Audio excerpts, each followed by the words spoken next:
કેશવ સ્વામી મહારાજની, સદગુરુ ભગવાન કલ્યાણદાસ બાપાની, નમઃ પાર્વતી દેવ હર હર મહાદેવ।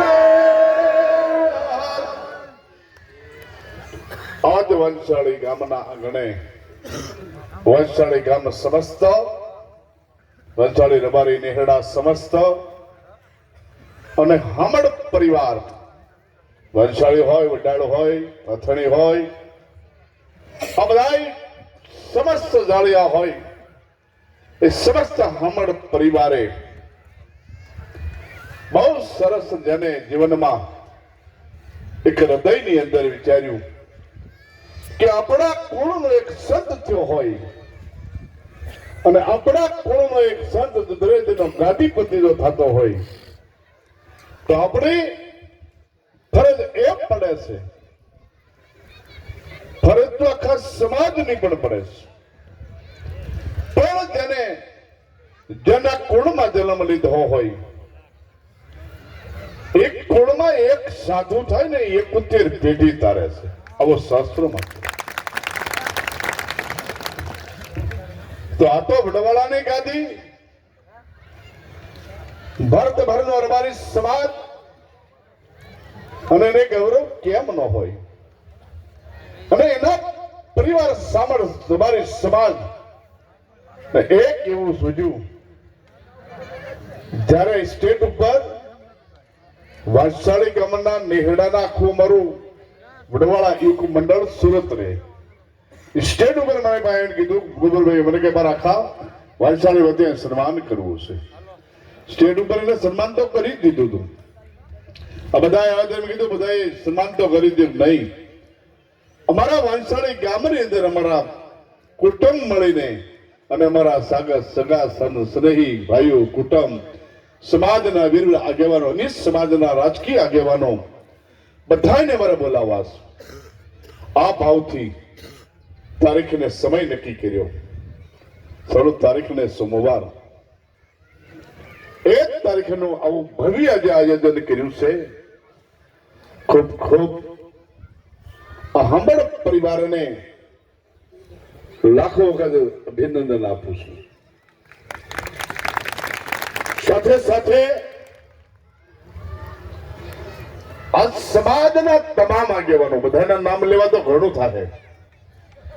આ ભાવનગર જિલ્લાની અંદર અમારી સેવા ટ્રસ્ટ,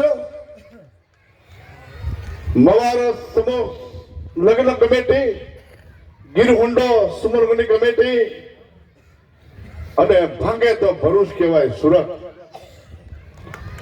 સુરત એટલે આ સમાજને કઈ ભાવનગર હોય કે મવા હોય કે ગીરહુંડો હોય, જ્યારે હાકલો કરે ને કે મારે સમૂહ લગ્ન કરવા, ત્યારે સુરત એમ કે હવે આવી જાઓ બાપા, આવો આવો, અમારાથી જે થાય એમ એવી ટેકો કરી એક કાયમની માટે દર વર્ષે ત્યાંના બધા આગેવાનો, જૂના પ્રમુખ, નવા પ્રમુખ અને આખી સુરતની ટીમ આ સાંભળ પરિવારના આમંત્રણને લઈને આ બધાય સાથે સાથે કે અમરેલી જિલ્લાના તાલુકાના જે આગેવાનો, ધારાસભ્યો બધા તમામ હાજર થયા,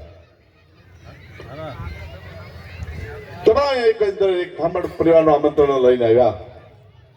સાધુ સંતો પણ ખૂબ આવ્યા, આજુબાજુના આપણા તમામ આશ્રમ ઠેઠ સંસ્થા સુધીના બધા સંતો મહંતો પણ આવ્યા, એનું સન્માન સ્વાગત કર્યું। સાથે સાથે કાશી ધામ કા હવા ભોવાજી ભગવાનભાઈ પણ આવ્યા। કાશી ધામ કા હવા ને વડવાળા મંદિરનો શું નાતો છે? ત્યારે લાલા ભુવા ઈશ્વરભાઈ ગોગાનો મઢ, એ ગોગાનો રાફડો હતો। રઘુરામ બાપુ જયારે કાંકરિયા પ્રગરણમાં મંડળી ફરવા ગયા અને લાલા ભુવાએ જે ધામધૂમથી કર્યું, ગોગાને પગે લાગવા ગયા, તો રઘુરામ બાપુ એમ બોલ્યા કે લાલા ભુવા, મારે ચાંદીના સોનાના કોઈ ઝઘડાના ત્રાંબાના પિત્તળના મારે ગોગાના દર્શન જ કરવા, મારે સોયમી ગોગાના દર્શન કરવા રાફડામાં નીકળે તો હું હા માનું। એ લાલા ભુવાએ જ્યારે ગોગાની આરાધના કરી અને રાફડામાંથી ગોગો નીકળ્યો. રઘુરામ બાપુએ દૂધનો પાલો લીધો અને હાકર નાખી દૂધ પાયું. અને એ વખતે કહાવાને એ આશીર્વાદ આપ્યા રઘુરામ બાપુએ કે લાલા ભુવા, આ માઢમાં કોઈ દી માણા નહીં ખૂટે. આ પાણીની કેર એટલે આપણે કુઈ કેવી ને, કુઈ આપણે ક્ષેત્રોની ઘટા ગામે ગામે કુઈ હોય છે કે આ એનું નામ કેર કે, એ બાજુ ગુજરાતમાં કેર, આપણે કુઈ કે અહીંયા કેર કે. આ કેરમાં કોઈ દી પાણી નહીં ખૂટે. પણ લાલા ભુવા કાયમની માટે અનુક્ષેત્ર હરિહર કરાવજો અને ક્ષમતાથી કાયમ માટે તમારી પેઢીઓ ને પેઢીઓ જેમાં કોઈ અહમ ન આવે, જેનામાં કોઈ ઘટપ ન આવે. જાઓ મારો ગોગો અને મારો વડવાળો આ કહાવાની કઈ પરંપરા જાળવશે. ઘણા ઘણા માતાજીના ભુવા જે માનો કે ગુજરાતમાં 7,500 ભુવા છે, પણ જે કહાવાની રેણી કેણી ક્ષમતા મર્યાદા વિવેક અનેક કહાવાનો રોટલો આ રઘુરામ બાપુને કહાવાની પેઢીનું જે રઘુરામ બાપુએ લાલા ભુવાને આશ્રયની પરંપરા આજ જળવાઈ રહી છે. ધીરે મહંત કાલ ગયો હોય તોય હામયું થાય, પાછો આજ સવારે જાય તો એનું હામયું ગિરણ ન જાય. એક સમય કલ્યાણદાસ બાપુ સાથે હું ગયેલો, મારી ઉંમર નાની, ઘણા વર્ષ થયા.